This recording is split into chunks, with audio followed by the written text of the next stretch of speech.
مفتی صاحب یہ ماخذ شریعت کے حوالے سے آپ سے بھی پوچھنا چاہ رہا ہوں، اور یہ جو قاضی صاحب نے اپنی گفتگو کے درمیان ایک چٹکلا جو چھوڑا ہے کہ اجماع قرآن و سنت، کیا اجماع جو ہے وہ قرآن و سنت کے اگینسٹ میں بھی ہو سکتا ہے؟ بسم اللہ الرحمن الرحیم نحمدہ ونصلی علی رسولہ الکریم اما بعد۔ ہوں سب سے پہلے تو یہ ماخذ شریعت کا مفہوم عوام کے سامنے تھوڑا واضح کرنا چاہیے، عام لوگوں کو پتہ چلے کہ ماخذ شریعت کا لفظ جب ہم استعمال کرتے ہیں تو اس کا مطلب کیا ہوتا ہے۔ ہوں بنیادی طور پہ اس کا مطلب یہ ہے کہ ہم جب کسی بھی معاملے کے بارے میں شریعت کا کوئی ہوں حکم بتا رہے ہوتے ہیں کہ ہوں یہ فرض ہے، جائز ہے، ہوں حرام ہے، جو بھی احکام بتا رہے ہوتے ہیں تو ہم یہ کہیں سے لے رہے ہوتے ہیں۔ جی ظاہر ہے کسی دلیل کی بنیاد پہ ہم کسی چیز کو فرض یا کسی چیز کو جائز یا کسی چیز کو ناجائز کہہ رہے ہوتے ہیں، تو کہاں کس دلیل سے ہم یہ بات کرتے ہیں، اور اس دلیل سے ہمارا جو استدلال کا طریقہ ہوتا ہے، یعنی اس سے ہم کیسے وہ چیز ایکسٹریکٹ کر رہے ہوتے ہیں، نکال رہے ہوتے ہیں اور اس کو دلیل اور سپورٹ کے طور پہ پیش کر رہے ہوتے ہیں، بیسیکلی یہ مطلب ہے ماخذ صحیح شریعت ہونے کا۔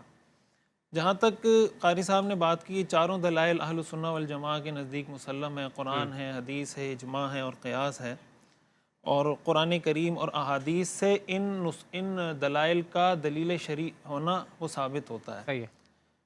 تو اس اجماع لیے کی اس پر تعریف تو ذرا کر دیے گا، اجماع کی تعریف، اجماع کی اجماع تعریف۔ کی تعریف بھی میں کر دیتا ہوں، تو اس لیے اہل السنہ والجماعہ کا اس پر تو اتفاق ہے۔ قرآن حدیث کی تعریف تو سب کو ہی ظاہر ہے پتہ ظاہر ہے۔ ہوتی ہے۔ اجماع کا مطلب بنیادی طور پہ یہ ہوتا ہے، اور اسی سے یہ بات واضح بھی ہو جائے گی، مفہوم بھی واضح ہو جائے گا۔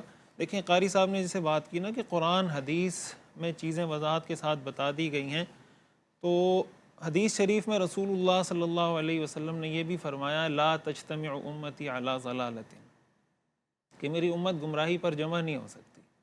اسی طرح ایک روایت میں آتا ہے لا تجتمع امتی علی خطأ، کہ میری امت خطا پہ جمع نہیں ہو سکتی۔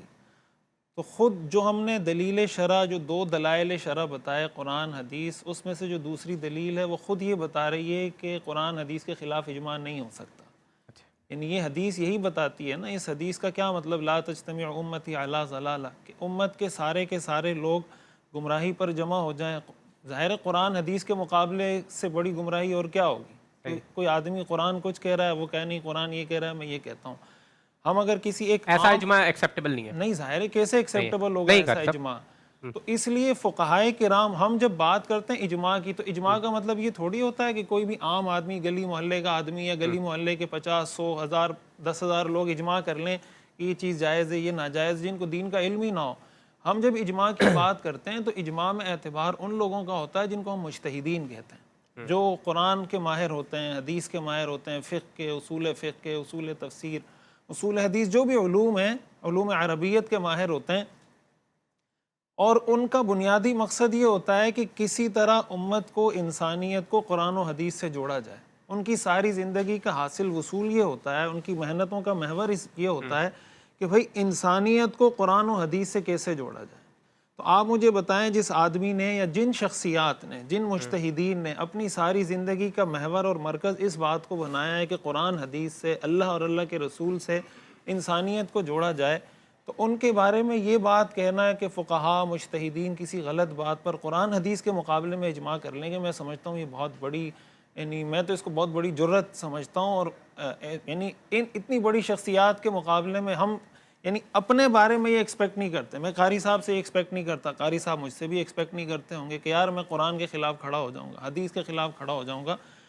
تو جو مجتہدین ہیں، تو اجتہاد کے اندر جو آپ نے کہا نا کہ اجماع کہتے کس کو ہیں، تو اجماع بیسیکلی ہوتا ہی رسول اللہ صلی اللہ علیہ وسلم کے بعد صحابہ کرام کا، تابعین کا، تبع تابعین کا، یا امت کے مجتہدین کا کسی بات پر اجماع ہوتا ہے۔ یہ ایک تفصیلی موضوع ہے کہ اجماع کیسے منعقد ہوتا ہے، اجماع کی کتنی اقسام ہیں، ہاں کس اجماع کی کیا شرعی حیثیت ہے۔